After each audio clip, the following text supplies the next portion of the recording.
So Trav, where are you at the bye rounds? How would you rate the season so far? Yeah, look, it was obviously a great start to the season. The last few weeks have been pretty disappointing, so it's probably around the average sort of start. I think we've improved as a group, and we've got individuals that have improved a fair bit, and we've got a big few weeks coming up, and it's going to be a great challenge for us, and we're looking forward to it. Do you feel like you've blown that start at all? Look, we've probably gone backwards a little bit. I think after a 5-0 start, you wouldn't expect to lose 5 in a row after that, and that's what's been really disappointing. Where after a couple of games, we really need to stand up, and that's what we haven't done, and that's a challenge for us now, and that's the challenge for the group, and we really need to stand up as a club and take steps forward again, which we did in the first 5 rounds. Seems like you got the coach upset for the first time in his career at Port. Yeah, and he does get angry. Kenny. But yeah, look, he was pretty upset after the game, and it was fair enough. It was one we really needed to win, and one we controlled for probably 3 quarters, and it was 10 minutes of footy that really cost us, and that's why he was so disappointed, and that's why the players were so disappointed as well. And look, we'll freshen up over the bye and come out stronger and build as a club again. Right time to bye? Oh, look, I think it's a great time for our younger guys to freshen up. It's been a pretty solid 10 weeks now, and so I think it's probably come at the right time, and we can, as I said, freshen up and then come back against GWS in a couple of weeks, and then we've got a fair few pretty hard games, and it's going to be a great challenge for us, and I'm certainly excited about it. Kenny got a bit angry after the game there?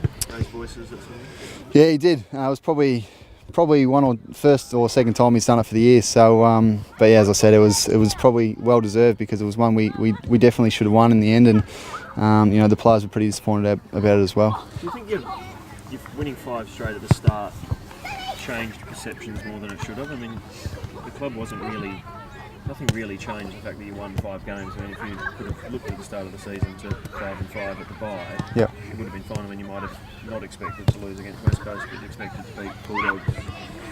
Did perceptions change too much because of the 5 wins at the start? Oh, look, it probably has a little bit, I guess. I guess any team winning 5 games in a row, you look at it and go, why are they losing? Why they lost 5 in a row now? So, it probably has changed a little bit. But look, I think we've still improved as a group from the start of the year, and that's the way we're looking at it, and we'll go into the break confident that we can finish off the year well, and that's all we're worried about as a group is the GWS game in a couple of weeks, and then the big challenges after that. What do you guys do in the bye week? Do you go home yourself, or a few blokes getting out of town? Yeah, so I think the guys in Adelaide will usually stay around town, or just might head down south and things like that, just to get away and freshen up mentally. And myself will head back home. Most of the Victorians will head back home and see their family, which probably haven't seen in a few weeks. So that'll be great, and be good to get home for a bit of a surf and jump in there and clear the head for a bit, and it'll be nice and cold down there. So looking forward to that. How have you seen your season, Travis? Look, it hasn't been too bad, I guess. All I've really focused on is the leadership side of things, and that's what I want to do most for the club, is be a good captain for the club, and help these young guys and help this group improve. And I'm still learning the caper as captain, and I've got great support around me, and that's really all I'm focused on. And I've got a big challenge ahead, as well as the rest of the leadership group, to bounce back from where we are. Yeah. So what do you do over the next week or 2 weeks to try and get them out of the slump?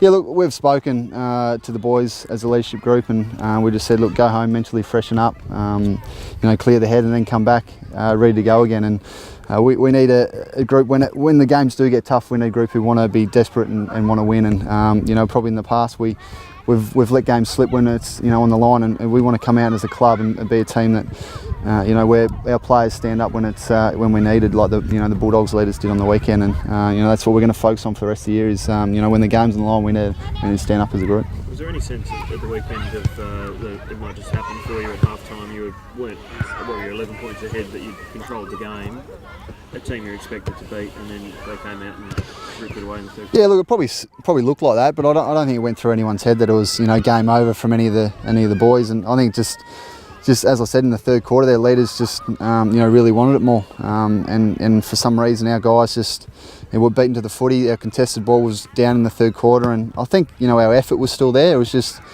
just that contested side of things that really cost us in the end, and just probably weren't as desperate as their players to win the game. And that's what we need to focus on now, is, as I said, just when the game's like that, we need to be really desperate and want to win the game.